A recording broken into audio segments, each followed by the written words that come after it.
तो दोस्तों स्वागत है आपका हमारे एक और वीडियो में। रिसेंटली मैंने एक एनिमे मूवी देखी जो कि 2024 में रिलीज़ हुई थी, जिसका नाम है लुक बैक, जो कि मुझे तो काफ़ी पसंद आई थी और हो सकता है कि आपको भी काफ़ी पसंद आए। तो बिना समय गवाए आइए शुरू करते हैं। कहानी की शुरुआत एक घर से होती है, जहाँ पर हम एक लड़की को देखते हैं। वह एक मांगा आर्टिस्ट होती है और वह अपने प्रोजेक्ट पर काम कर रही होती है। वह 6th स्टैंडर्ड पर होती है और उसके द्वारा बनाए गए मांगा स्कूल न्यूज़पेपर में पब्लिश किए जाते हैं। उसके द्वारा बनाए गए मांगा लोगों और वहाँ के स्टूडेंट को काफ़ी पसंद होते हैं और वह लड़की काफ़ी फेमस होती है और उसका नाम होता है फुजिनो।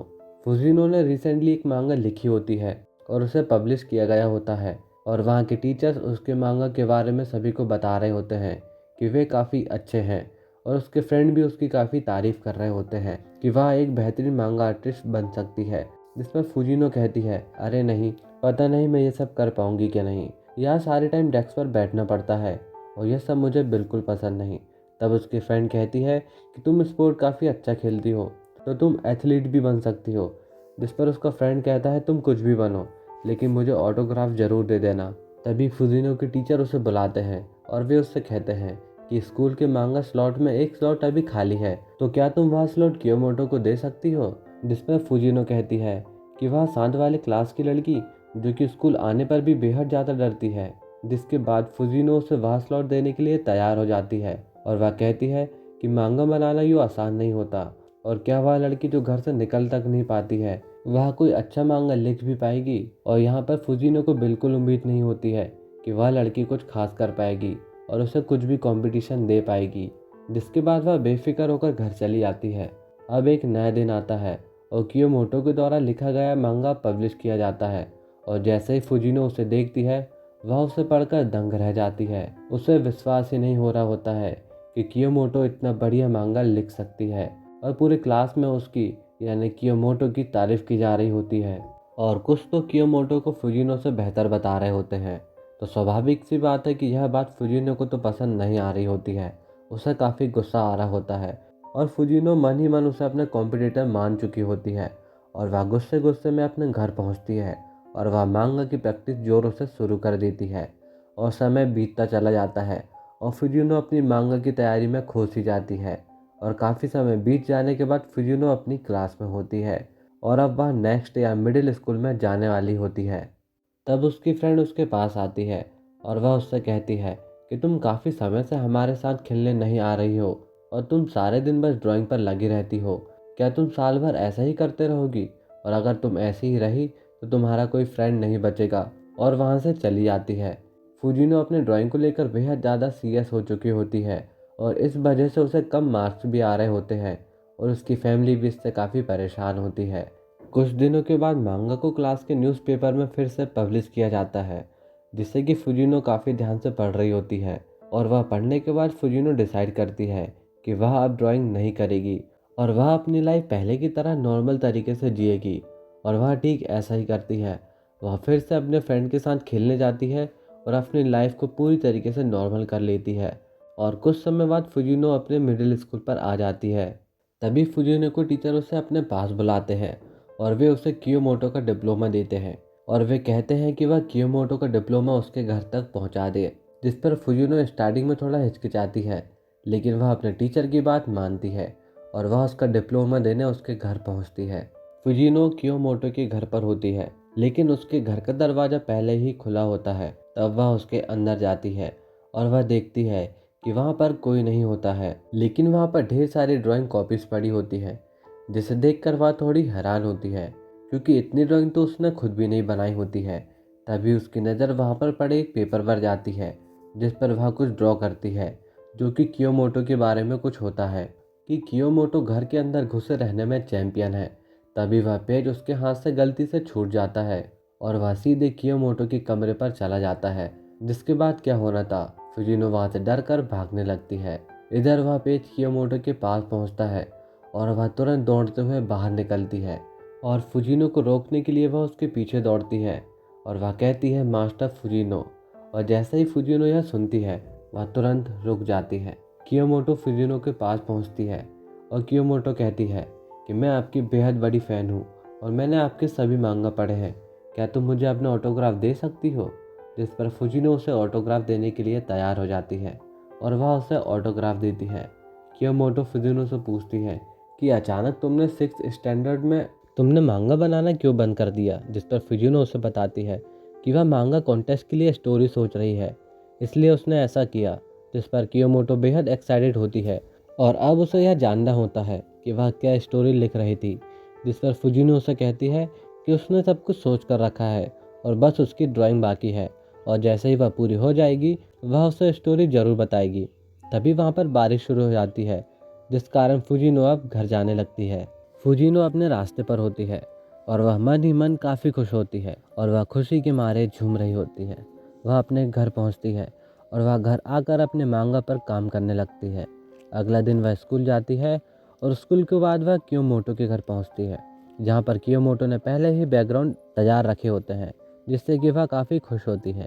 लेकिन 45 पेजेस का मांगा लिखने के लिए उन्हें लगातार मेहनत की ज़रूरत होती है और वह नॉनस्टॉप अपने काम पर लग जाते हैं और समय बीतता चला जाता है और वे 1 साल के भीतर अपना मांगा पूरा करते हैं और वे इस कॉन्टेस्ट में पार्टिसिपेट करते हैं, जहाँ पर उनकी काफ़ी तारीफ़ की जाती है क्योंकि उनकी बेहद कम एज होती है और इसके बाद भी उन्होंने काफ़ी बढ़िया मांगा बनाया होता है और उनके सामने प्रेजेंट किया होता है।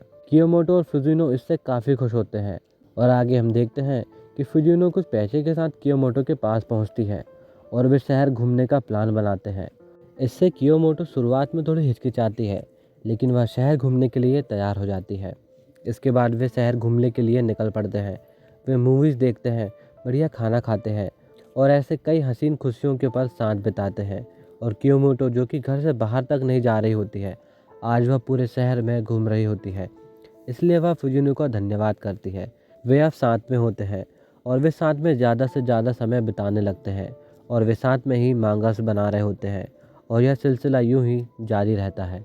वे अब 17 साल की हो चुकी होती है और उनकी अब तक 7 मांगा पब्लिश हो चुकी होती है और वे काफ़ी फेमस हो चुकी होती है और अब उन्हें एक ऑफ़र मिलता है कि वे हाई स्कूल के बाद एक कॉमिक्स लिखें, जिससे कि दोनों काफ़ी खुश होते हैं।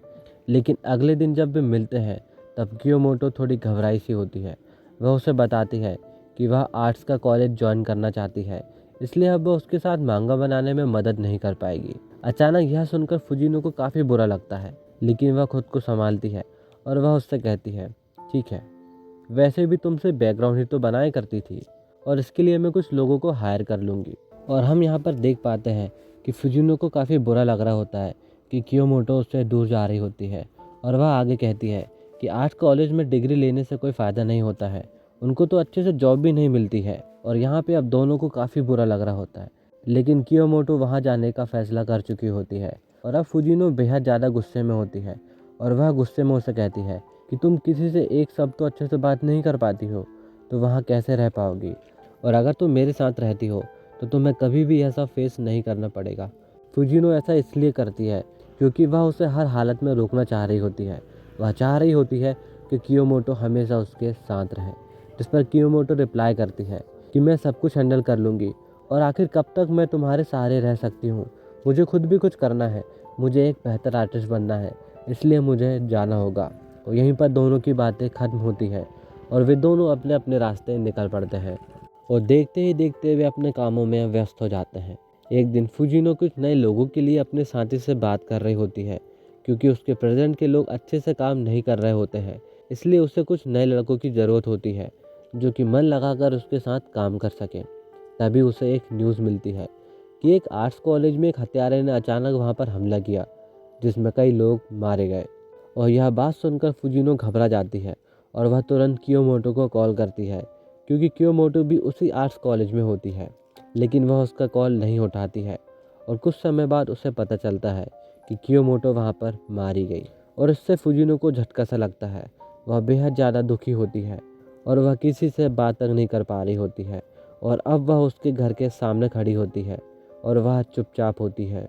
और तभी फुजिनो वहाँ पर रखी एक बुक उठाती है और वह उसे पढ़ रही होती है और तभी अचानक उसमें से उसे एक नोट मिलता है जो कि उसी ने कभी लिखा होता है, जबकि पहली बार वह कियोमोटो से मिलने आई होती है और वह गलती से कियोमोटो के पास चला गया होता है। और जैसे ही वह उसे देखती है तो वह इन सब के लिए खुद को ही दोषी ठहराने लगती है क्योंकि फुजिनो को लग रहा होता है कि वह उसी के कारण उस कमरे से बाहर आई होती है, और अगर वह ऐसा नहीं करती तो आज वह जिंदा होती। और तभी अचानक समय जैसे पीछे चला जाता है और वह सीन फिर से रिपीट होता है। और इस बार कियोमोटो को वह नोट मिलता है और उस पर लिखा होता है कि वह घर से बाहर ना जाए, और वह घर से बाहर नहीं निकलती है। और कियोमोटो अपना मांगा ड्रॉ कर रही होती है, और एक दिन एक आदमी उस पर हमला करता है और अचानक फिजुनो वहाँ पर पहुँचती है और वह कियोमोटो की जान बचा लेती है। और इसके बीच वह खुद भी घायल हो जाती है, और जब वह एम्बुलेंस से वापस जा रही होती है तब कियोमोटो उसके साथ होती है और फुजिनो उससे कह रही होती है कि अगर वह मांगा आर्टिस्ट बनना चाहती है तो वह असिस्टेंट के लिए ट्राई कर सकती है। जिसके बाद कियोमोटो वापस अपने घर आती है और वह घर आकर एक मांगा नोट बनाती है। और तभी हम प्रेजेंट के समय में वापस आते हैं और वह नोट फुजिनो को मिलता है। तब वह रूम के अंदर जाती है जहां वह कियोमोटो की प्रेजेंट को फील कर पा रही होती है, और पूरे रूम में उसकी ड्राइंग भरी पड़ी होती है। और यह देखकर वह बेहद ज़्यादा इमोशनल हो जाती है और वह उसके साथ बिताए पलों को याद कर रही होती है, और वह उन्हीं पलों में खुश ही जाती है। और अब वह वापस अपने काम पर आती है और वह कियोमोटो की मांगा को अपने सामने रखती है ताकि वह हमेशा उसे याद कर सके और वह हमेशा उसके दिल पर रहे। और यहीं पर हमारी प्यारी सी कहानी ख़त्म होती है। और आई होप कि यह कहानी आपको ज़रूर पसंद आई होगी। मिलते हैं अगले वीडियो में।